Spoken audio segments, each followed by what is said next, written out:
नमस्कार दोस्तों। ये वीडियो मैं अपने पिताजी को डेडिकेट करने जा रहा हूँ, समर्पित करने जा रहा हूँ। मेरे पिताजी लास्ट ईयर नवंबर मंथ में 95 की उम्र में उनकी डेथ हुई थी। मेरे फादर जो मेरे पिताश्री थे, लेखन में बहुत ही महारत हासिल थी। 4-4 लैंग्वेज का उनको अच्छा ज्ञान था। Hindi, English, Russian and Burmese language. लेकिन वो अधिकतर इंग्लिश में ही लिखा करते थे और रशिया वालों से बहुत ज़्यादा प्यार करते थे। वो बोलते थे कि रशिया हमारा बहुत ही अच्छा मित्र है, भारत का उसने हर समय सहयोग दिया है। आर्म्स एंड एम्युनिशन जब भी भारत को ज़रूरत पड़ी उसने हमारा हेल्प किया है। सोवियत संघ जो रशिया की एक पब्लिश्ड पत्रिका है वो हमारे घर में तब तक भी आती थी जब तक हमारे फादर थे। उनकी लेखन जो बहुत ही जो ड्राफ्टिंग था, हिंदी और इंग्लिश अधिकतर उन्होंने times of India, Himachal times इनमें लिखा है और लाजवाब था। हर टॉपिक पे वो लिखते थे। कोई सा भी लेटेस्ट बर्निंग टॉपिक होता था उसी पे वो लिख लिया करते थे और अपने आप ही टाइप करते थे। एडिटिंग उनकी बहुत ही अच्छी थी। अब जब उनकी ये आर्टिकल्स छपने को जाता था तो पहले तो एडिटर्स थोड़ा सा एडिट करने की कोशिश करते थे। बाद में एडिटरों ने बोला भाई आप जो आर्टिकल भेजते हो उसमें हमें कुछ भी मिस्टेक नहीं मिलता है, और वो जैसा आता था वैसा ही वो छाप देते थे अखबारों में। उनका जो लालन पालन हुआ, हम तो वैसे पौड़ी गढ़वाल के हैं, सिउसी बंगार सबली खटली के हैं। वहाँ से मेरे दादाजी ने उन्हें पढ़ने के लिए सन 1938 में देहरादून डीएवी कॉलेज भेज दिया था। वहीं उनकी शिक्षा एजुकेशन उन्होंने प्राप्त किया। वहीं से उन्होंने आर्म फोर्स ज्वाइन किया और आर्म फोर्स के बाद उन्होंने प्राइवेट सर्विस भी की। उसके बाद अपने एरिया में सीनियर सिटीजन के प्रेसिडेंट वो 85 ईयर्स तक रहे।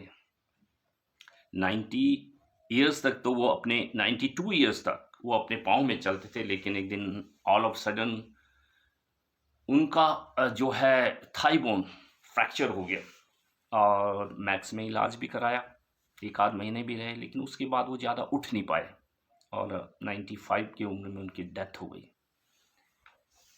उनका जीवन बिल्कुल सादा था, काफ़ी हंसमुख थे। कोई भी रिलेटिव्स, अपने रिश्तेदार और कोई भी अतिथि घर में आता था, मेहमान, वो बहुत खुश होते थे। उनका था कि मैं कैसे अतिथि का स्वागत करूं, कैसे मेहमानों का स्वागत करूं, वो खुद ही लगे रहते थे, ये चाहिए वो चाहिए, ऐसा करो ऐसा करो। तो इसलिए हमारे यहाँ बहुत से रिश्तेदारों का उनका आना जाना था और वही हैबिट हमारी भी है, हम सब परिवार की है। और उसमें एक और ख़ास बात थी, मेरे फादर बहुत ही खुल के हँसते थे।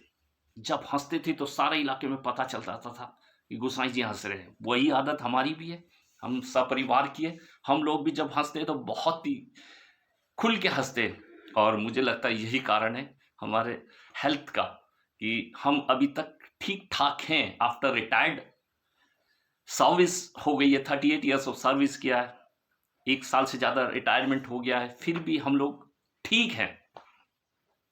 तो उनकी ये मैं छोटा-सा वीडियो बना के डालना चाहूँगा, लेकिन जितना भी करो ये छोटा नहीं हो रहा है। देखिए क्या-क्या बुक्स और ऑटोबायोग्राफी उन्होंने कैसे लिखा है, थोड़ा-सा झलक दिखाना चाहूँगा उनके आर्टिकल्स का। और हाँ दोस्तों, एक और ख़ासियत थी मेरे पापा पे। लोग बोलते हैं जैसे-जैसे उम्र बढ़ता है, लोगों का मेमोरी लॉस हो जाता है, लेकिन ऐसा बिल्कुल नहीं था। वो 94 की उम्र में शारीरिक रूप से तो काफ़ी कमज़ोर हो चुके थे, लेकिन मानसिक रूप से वो बिल्कुल परफ़ेक्ट थे। उनकी मेमोरी हमारे से बेटर था। मैंने एक दिन उनसे ऐसे ही पूछा कि 1942 में जो सेकंड वर्ल्ड वॉर हुआ था वो किस रीजन से हुआ था। उन्होंने मुझे बहुत ही अच्छी तरीके से बताया अमेरिका ने क्या किया था, कैसे बम्बार्डमेंट हुआ था न्यूक्लियर से। जापान का प्रधानमंत्री कौन था, अमेरिका का उस समय राष्ट्रपति कौन था, और क्या-क्या उनकी स्ट्रैटेजी थी, मैं तो वो सुन के ही दंग रह गया। मैं कहता हूँ अगर आप स्वस्थ हो, तो आपकी मेमोरी शार्प शार्प ही होती जाएगी। योगा एंड मेडिटेशन, इसीलिए मैं बोलता हूँ ज़रूर कीजिए, ज़रूर कीजिए, ज़रूर कीजिए। ईगो एंड एरोगेंस इसको छोड़ दीजिए। अपने जो क्रोध को वश में कीजिए, शांति से रहिए और शांति से रहने दीजिए। दोस्तों सुनिए, देखिए मेरे पापा की ये ऑटोबायोग्राफी और जो लेखन में उन्होंने महारत हासिल की थी, थोड़ी सी मैं झलक दिखाना। सभी बुजुर्गों और गुरुओं को मेरा नमन। ये मेरा एक भावभीनी श्रद्धांजलि मेरे मदर एंड फादर के लिए है।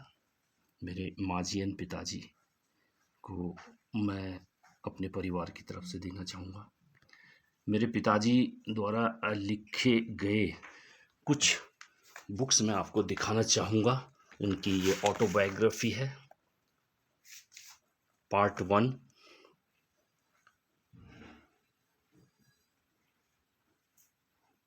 और इसको हमने एडिटिंग एंड जो कंपाइल किया है माई सेल्फ, मेरी बेटी दोनों, रूही, रिया, हेमा, यश और हनी ने।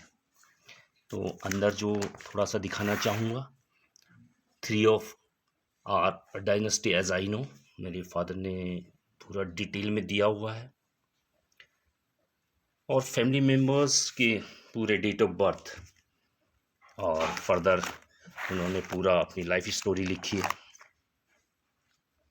ये पार्ट 1 और ये पार्ट 1 और पार्ट 2।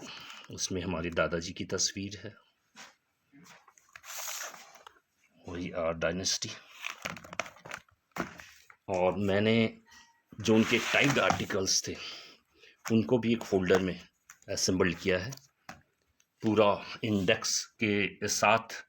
ये सब तो नहीं है, लेकिन कुछ हैं आर्टिकल्स जिसके मैंने आपको इंडेक्स में दिया है। ये लिखे हुए हैं उनके। उस ज़माने में टाइपराइटर हुआ करता था और वो खुद ही टाइप करते थे, उनके पास टाइपराइटर था।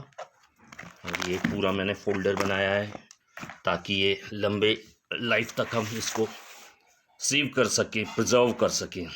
और ये उनके कुछ हैंड रिटन आर्टिकल्स हैं, हैंड रिटन आर्टिकल्स बहुत सारे लिखे थे, लेकिन जो कुछ मैं प्रिजर्व कर सका वो मैं आपको दिखाना चाहूँगा। और ये हैं उनके पब्लिश्ड आर्टिकल्स। काफ़ी सारे उन्होंने हर वीक को 1 या 2 लिखते थे और सभी टाइप के अखबार्स में उनके आर्टिकल्स आते थे। उनको 4 भाषाओं का बहुत अच्छा ज्ञान था, हिंदी, इंग्लिश, रशियन और बर्मी लैंग्वेज का, लेकिन वो ज़्यादातर इंग्लिश में ही लिखा करते थे।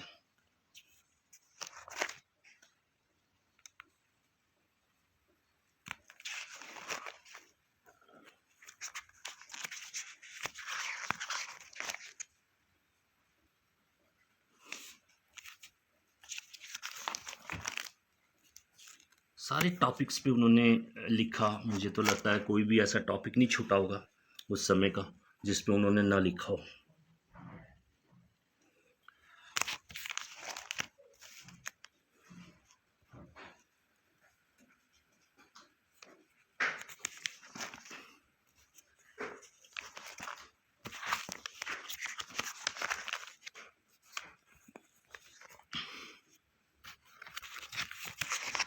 और ये गोरखाली सुधार सभा, वहाँ भी उन्होंने, उधर भी काफ़ी लेख लिखते थे। वहाँ भी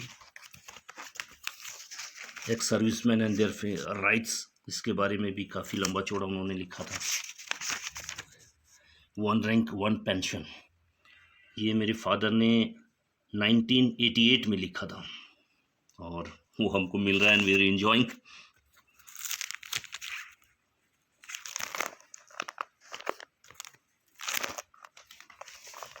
और उस समय जब श्री अटल बिहारी वाजपेयी जी का राज था, after BJP withdrawal, what next, ये मेरे फादर का नाम है श्री T.S. गुसाई।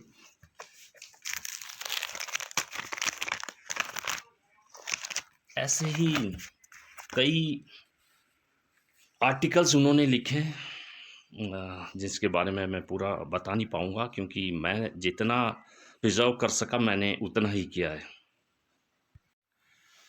धन्यवाद दोस्तों। मैं ये पोस्ट कर रहा हूँ, फेसबुक पे भी रहेगा और इंस्टा में भी रहेगा, यूट्यूब में भी रहेगा।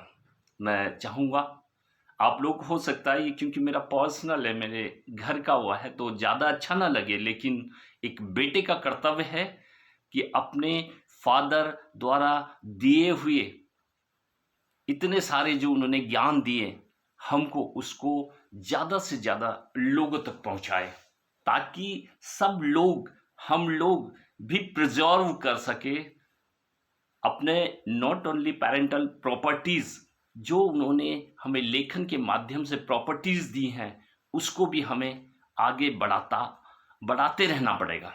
सोशल मीडिया के माध्यम से मैं ट्राई करूँगा कि बहुत से सभी लोगों पे ये जाए और सभी लोग इस तरह मोटिवेट करें एक दूसरे को। धन्यवाद।